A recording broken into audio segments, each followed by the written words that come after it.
Ever found yourself staring at a building, maybe a stadium, a concert hall, or even just a really interesting office block, and a random thought pops into your head, I wonder what its number is? Not like its address, but its number. Does it even have a number? It sounds like a simple question, almost absurdly so. We number our houses, our apartments, our streets. But what about these massive structures that dominate our skylines and host some of our most memorable moments? Do they get a number in some grand, universal building registry? Well, if that thought has ever flickered in your mind, especially when you've gazed upon the iconic dome of the Rogers Centre in Toronto, then you're in the right place. Because today, we're diving into that seemingly simple question: what is the Rogers Centre number? Now, before you rush to the comments section with an address or a seating chart, let's clarify what we're actually asking. We're not looking for its street address. 1 Blue Jays Way is pretty well known. We're not after its postal code or the number of hot dog stands inside, though that's a question for another day. We're digging deeper into the potential existence of a more fundamental, perhaps even bureaucratic, identifier. Think about it. Large-scale projects like the Rogers Centre don't just materialize out of thin air. They involve countless permits, intricate engineering plans, and a whole lot of paperwork. Surely, somewhere in that mountain of documents, there might be a unique identification number assigned to this colossal structure. To truly understand this, we need to consider the different ways buildings are identified and cataloged. On a basic level, there's the municipal address, the one you'd use to send a letter or hail a taxi. This is crucial for location and emergency services. Then there are legal descriptions, often complex strings of numbers and letters tied to property lines and land registry. These are vital for ownership and legal purposes. But what about a specific, singular number that identifies the building itself, independent of its location or ownership history? Is there a universal building identification system? The short answer, unfortunately, is not really. There isn't a global or even a widely adopted national system that assigns a unique number to every single building in existence. However, that doesn't mean the Rogers Centre, or any major building for that matter, exists in a numerical vacuum. Various organizations and systems do assign identifiers for specific purposes. Let's explore some possibilities and see if we can uncover any potential numbers associated with this Toronto landmark. One avenue to consider is the realm of construction and engineering. During the design and construction phases, massive projects like the Rogers Centre are broken down into countless components, each with its own set of codes and identifiers for tracking, ordering, and assembly. These numbers are crucial for the teams building the structure, but they are typically internal and wouldn't necessarily be considered a singular building number in the way we're imagining. Think of it like the individual part numbers in a car. They identify specific pieces, not the entire vehicle, with a single, overarching number, beyond the VIN, which is for vehicles, not buildings. Another area to explore is building permits and regulatory bodies. When the Skydome, as it was originally known, was conceived and built, numerous permits would have been required from the City of Toronto and other relevant authorities.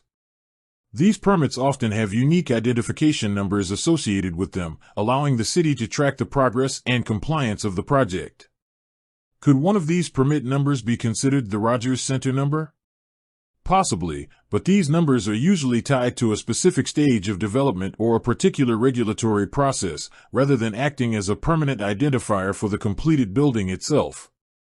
We could also delve into the realm of property assessment and taxation. Municipalities assess the value of properties for taxation purposes, and each property is assigned an assessment roll number or a similar identifier.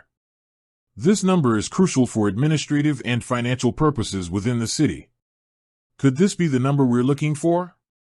Again, while it's a unique identifier associated with the land and the building on it, it's primarily for taxation and might not be what comes to mind when we think of a building having a distinct number. What about architectural or engineering databases? Do professional organizations or industry bodies maintain registries of significant buildings, potentially assigning them unique identifiers? While some databases exist for architectural projects, they often focus on design details, architects involved, and project timelines, rather than a singular, universally recognized building number. The Rogers Center, being a major entertainment venue, also has its own internal systems for managing operations, ticketing, and various other aspects of its business. These systems likely assign internal identification codes to different areas, gates, or even the entire facility for their own logistical purposes. However, these are proprietary numbers, not intended for public identification of the building itself. So, after exploring these different possibilities, it seems the straightforward answer to what is the Rogers Center number is that there isn't one single, universally recognized number in the way we might intuitively think of it. It doesn't have a serial number like a manufactured product. However, that doesn't mean it lacks identifiers. It has its address, its legal descriptions, potentially various permit numbers, and assessment roll numbers. Each of these serves a specific purpose and identifies the building within a particular context. Perhaps the question itself highlights our human tendency to categorize and label things. We like the neatness of a single number that can encapsulate the identity of an object. But complex entities like buildings often exist within a web of different identification systems, each serving a different function. Think about other famous landmarks. Does the Eiffel Tower have a number? The Colosseum? The Sydney Opera House? While they all have addresses and are documented extensively, the concept of a singular, universally recognized number for them is likely just as elusive as it is for the Rogers Center. Instead of a single number, the Rogers Center is identified by its name, its iconic architecture, its location at 1 Blue Jays Way, and its significance in the cultural landscape of Toronto and Canada. These identifiers are far more potent and recognizable than any obscure bureaucratic number could ever be. The name Rogers Center itself carries weight and recognition. It's associated with countless sporting events, concerts, and memories. The retractable roof, a marvel of engineering, is a unique visual identifier. Its location, right in the heart of downtown Toronto, makes it a prominent landmark. So, while the quest for the Rogers Center number might not yield a simple, numerical answer, it leads us to a deeper understanding of how complex structures are identified and the different systems in place to manage and regulate them. It reminds us that sometimes, the most recognizable identifiers are not numerical at all, but rather names, locations, and the cultural significance a place holds. With that said, thanks for watching and until next time.